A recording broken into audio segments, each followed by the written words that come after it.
position of attention. Every man in the company who had a weekend pass has lost it. Change into your PT gear. We're running Curry. I ain't going up that hill. Now what company is this? E Company! Now what do we do?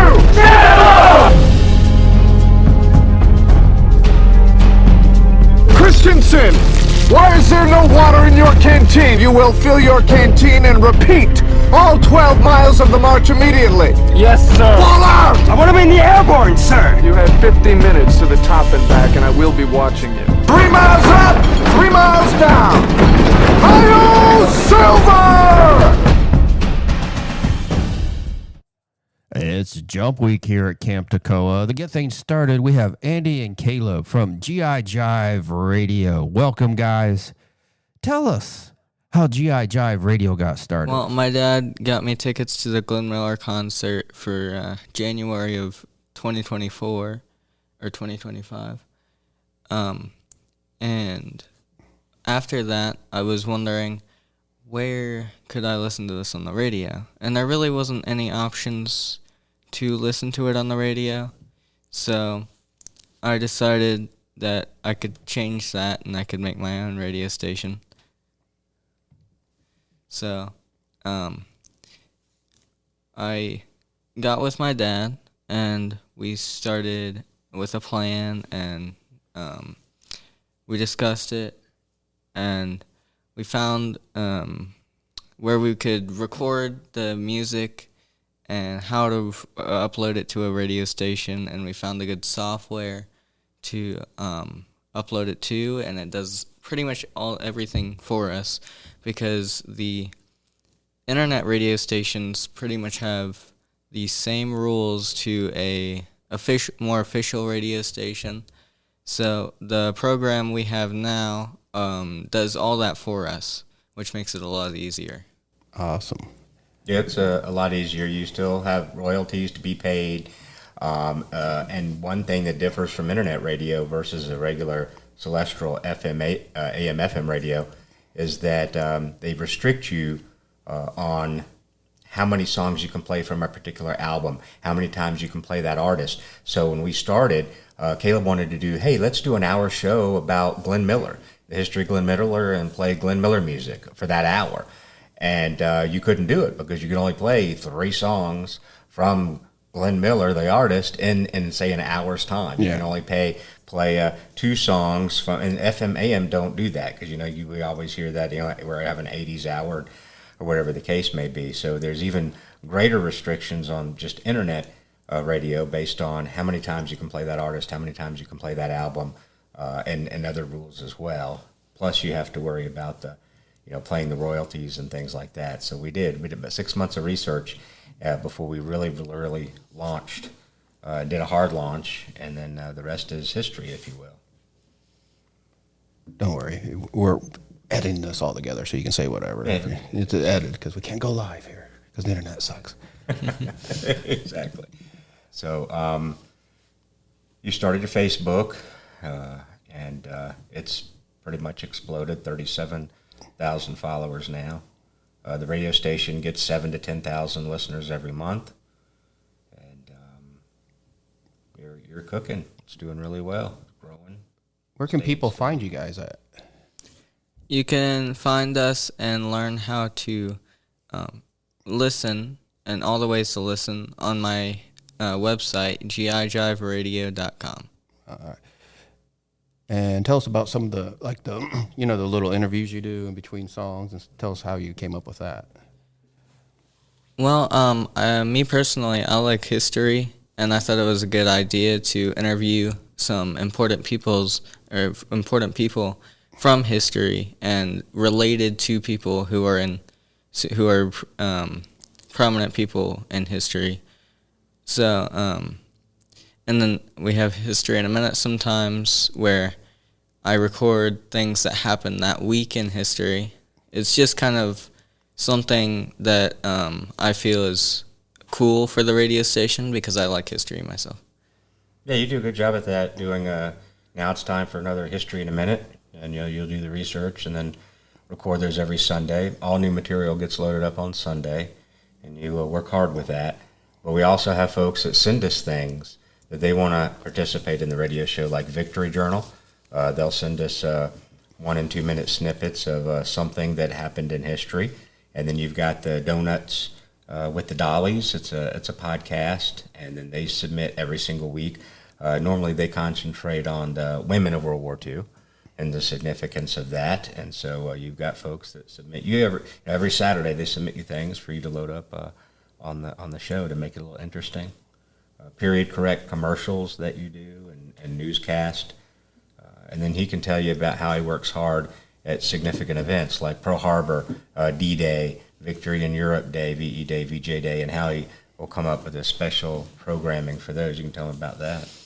So, anytime something specifically World War II related happens, we put up a bunch of commercials and like what FDR said on the radio, fireside chats and such, for like Pearl Harbor, D-Day, and other important days in history, VE Day, VJ Day, so on.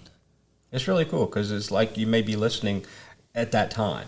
You'll have the period correct commercials, then you'll hear, this just in from the BBC, Berlin has fallen. So it's kind of a neat experience. I think people really enjoy that, stepping back in time. When did you guys start volunteering here at Camp Toccoa, and how long have you been volunteering here at the camp? I guess it was about 3 years ago. We came to our very first military weekend in October. Both of us, my wife and I both, and Caleb, of course, all born and raised here. Of course, our interest in World War II and World War II history sparked, when he was 9. So it's not like, we weren't out looking for World War II events to go to, right? Yeah. So it's not uncommon that we had never heard of a military weekend, right? Because all this interest in World War II started when he was 9 years old, which we obviously pursued. But we found it. We were sitting on the couch. It was summertime, and we were actually looking for reenactments. And of course, most of them were in the Midwest or up Northeast. Not many here in the South, but we happened to see some type of a page about the military weekend. So we came here. We did everything possible that whole weekend. The parade. We signed up for every option. The T-shirts, everything.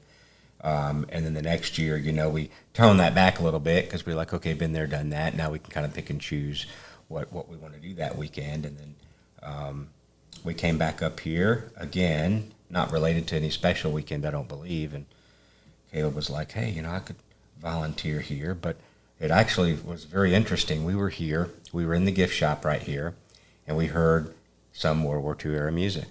And I said, Caleb, they're playing World War II music. Why don't you go talk to them about your radio station?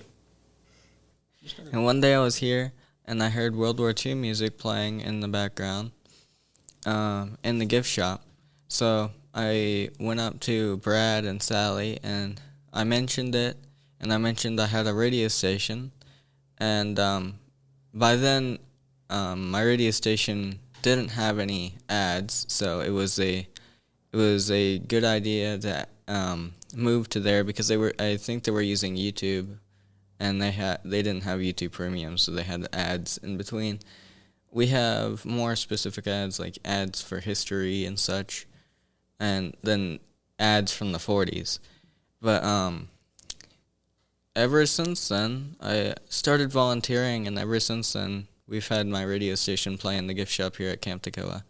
And what would you say to someone who's interested in volunteering here at the camp? I just think it's a good opportunity for them to volunteer here. Well, I want to thank Andy and maybe Caleb from GI Jive Radio. And you can find them where, Caleb? GIJiveradio.com. All right. Thank you, gentlemen. Are those dusty jump wings? How do you expect to slay the Huns with dust on your jump wing? I recently worked with a donated group of materials to create a new exhibit that we've just gotten up.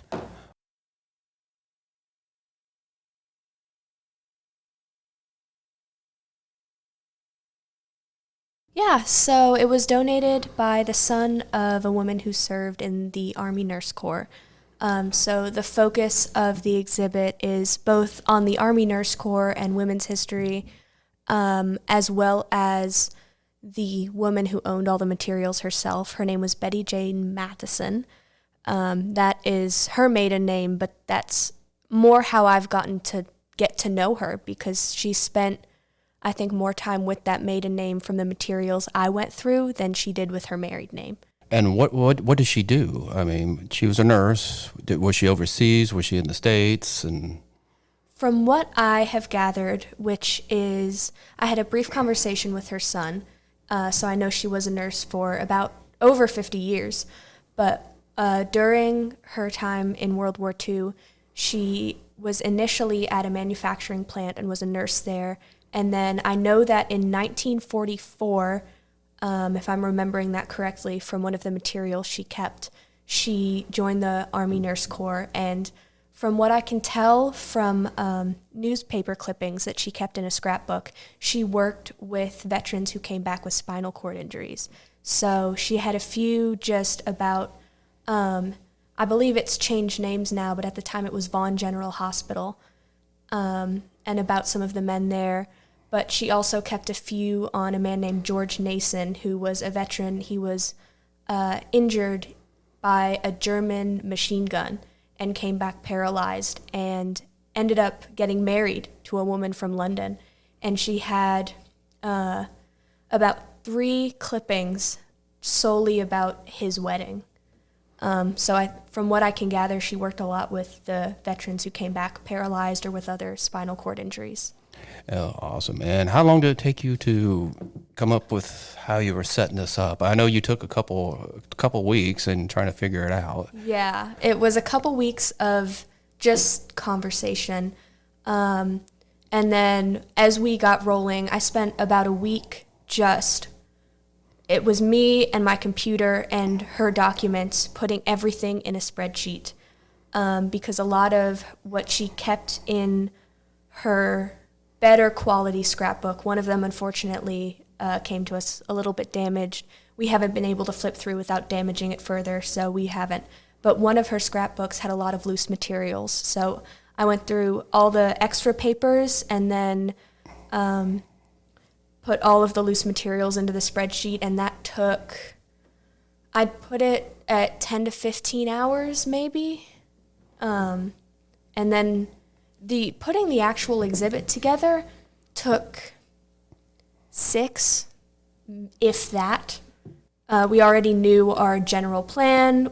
I did more of the mannequin stuff, getting her uniforms up, while someone else put we have some picture frames with the clippings she kept. So someone else put those together, another volunteer, Sally, and she was fantastic. So she handled all that. But yeah, ultimately we knew everything we had, and we had a general plan, so it was kind of just putting things into place, which didn't take near as long as just figuring out what everything was. Since you've been volunteering here, what's one thing you learned that you had no clue about? Oh man, there's so much. I think how expansive the camp was really shocked me. Yeah. Because I knew it was sizable. I knew that since it had reopened, or since Camp Toccoa at Currahee has been here, we are a small portion of what the camp was. But seeing the maps that we have and getting the layout of everything, it puts a lot in perspective when they're pointing at the water tower down the way and going, yeah, the camp itself would extend. That water tower was within the boundaries of Camp Toccoa, and it puts a lot in perspective. Oh, exactly. Because the funniest thing I think is when people come in, it's like, how do they train all these men in this little area?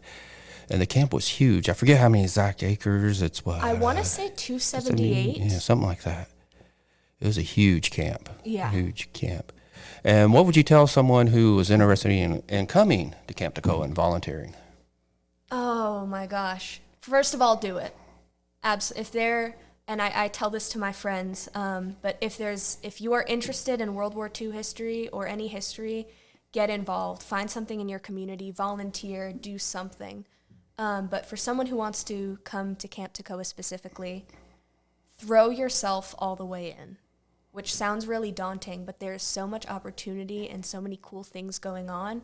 I didn't think that I would be putting a museum exhibit together when I started volunteering here, not even 2 months ago. Almost 3 months. Yeah, and it was such an honor and a joy to do it. And I wouldn't have gotten that if I hadn't just said, yeah, okay, when I was approached about it. Yeah, there's a lot of stuff. And the camp's growing each day. I mean, they just poured cement today. Yeah. And the latrine, they're getting the latrine done. Brad's going to come later and give us an update on what's going on at the Brad camp. will sometimes say something to me like, oh, yeah, in a few months, here's our plan. And it's just something crazy, but so exciting. A camp just grows and grows. I'll be here, a year? I think next week will be a year I've been here. It's gone fast. Well, thank you, Jay. And if you want to come out and see Jay, she's out here, Fridays? Usually, yeah. Fridays, noon to 3. Come on out to Camp Toccoa. And in a little bit, we're going to bring Jive Radio, if I can say it. It's always hard to say. We're going to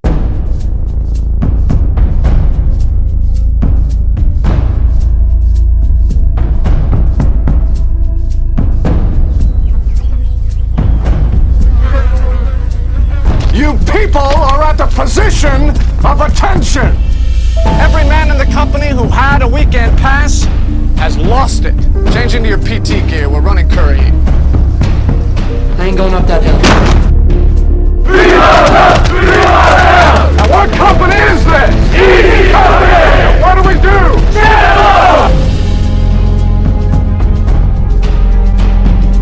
Christensen!